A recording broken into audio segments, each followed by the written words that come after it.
4 years, Buckingham Palace stayed completely silent. Then suddenly everything changed.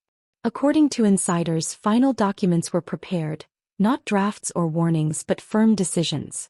Those papers reportedly made one thing clear: Archie and Lilibet's claim to royal status was ended. Not paused. Not reviewed. And in that moment the palace's long silence finally made sense. They weren't ignoring the situation.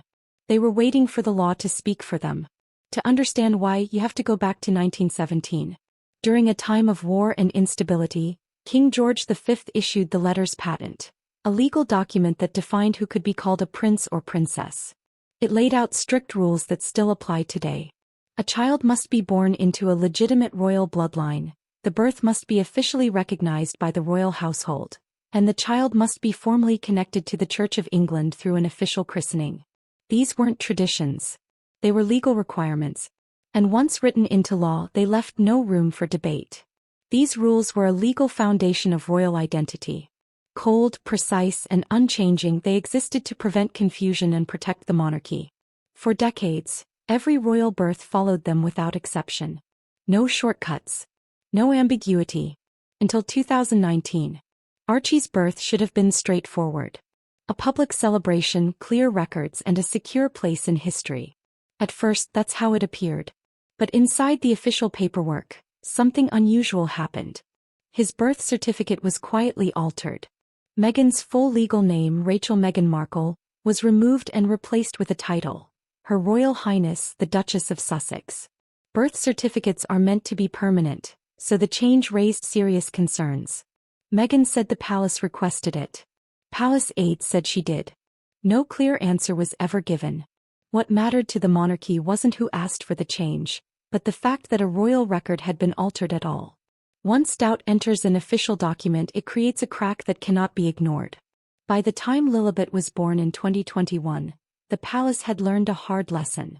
Silence could carry more weight than explanation. And when her birth arrived, the expected royal process simply didn't appear. None of that happened.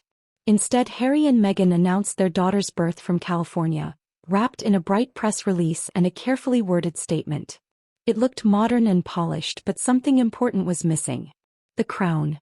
There was no royal seal, no palace confirmation, no official witness, and no formal acknowledgement from Buckingham Palace.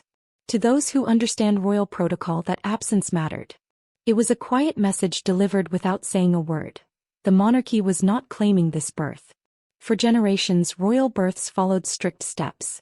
The location, the doctors, the records, and the crown's involvement all mattered. These weren't just traditions, they were how the monarchy formally recognized a child as part of its history. With Lilibet, none of that happened. To the public, it may have seemed like a simple difference between a UK birth and an American one. But inside the palace, it was seen as a clear break. A royal descendant entered the world without the crown's participation, something that hadn't happened in over a century. The quiet rejection had already started, but what came next raised real concern. Months later, Meghan shared that Lilibet had been baptized in California. She spoke about it as a joyful, meaningful moment. But inside Buckingham Palace, the reaction was very different. For royal children, a baptism isn't just a family tradition. It's a formal requirement tied to the Church of England and the Crown, a legal step as important as the birth record itself. According to those familiar with church records, Lilibet's California baptism was never registered with the Church of England. To her parents, it was a beautiful ceremony. To the monarchy, it officially didn't exist. In royal terms, that's not a minor detail. Without a recognized christening, a child sits outside the formal record. Palace insiders saw this as a serious break in protocol, not by the child but by the choices made for her. Instead of strengthening her link to the monarchy, it left her caught between two worlds, embraced by her family in America, but unrecognized by the institution tied to her name. As these issues quietly stacked up, a deeper and more painful struggle began. When Meghan married Harry, she didn't just join a family, she stepped into a centuries-old institution. And as questions grew around his children's place in that system, Harry did something few expected. He reached back to the palace he once said he'd left behind. According to those familiar with the situation, Harry made late-night calls to royal officials. These weren't polished or political. They were emotional and desperate. He pleaded for Archie and Lilibet to be formally recognized, to be written into the royal record, to receive the titles he believed were theirs by birth. To Harry, this wasn't about status or publicity. It was about legacy. He thought he could step away from royal life and still protect his children's place in it. But every time the answer was the same. One palace aide reportedly ended the conversation with a line Harry couldn't forget. "This is not about feelings. It's about order, lineage, and the future of the crown." That was the moment Harry realized how final the situation had become. That's when Harry understood the most painful truth of all. He wasn't just the prince who walked away from royal life. He had become the prince whose children were being quietly removed from it. Once the palace reached its decision, it acted the only way it ever does, calmly and without drama. No cameras. No press statements. Just quiet action. According to insiders, the outcome was final. Archie and Lilibet would receive no royal titles. No prince or princess status. No ceremonial roles. No place in the line of succession. No official duties, honors, or crown-funded security. Their names would not be added to permanent royal records, the archives meant to last for centuries. Their future protection would rest entirely with their parents. In the royal world, titles aren't just labels.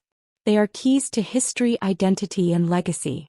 Without them, a child stands outside the royal story. And that is exactly what the palace's decision did.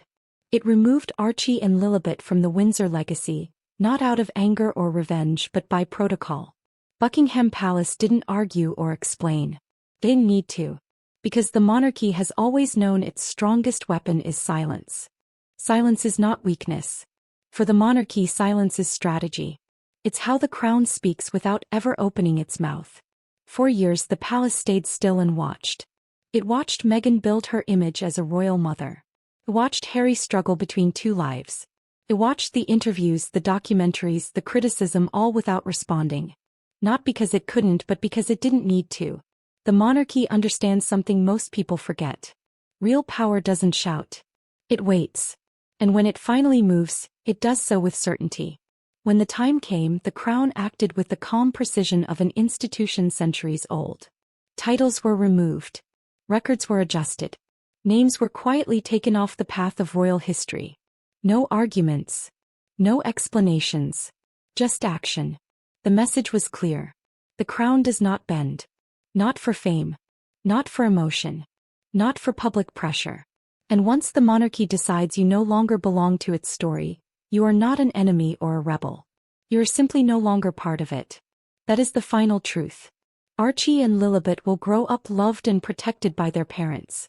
But the pages of royal history, the ones meant to last forever, will not carry their names. The absence is the decision. The silence is the answer.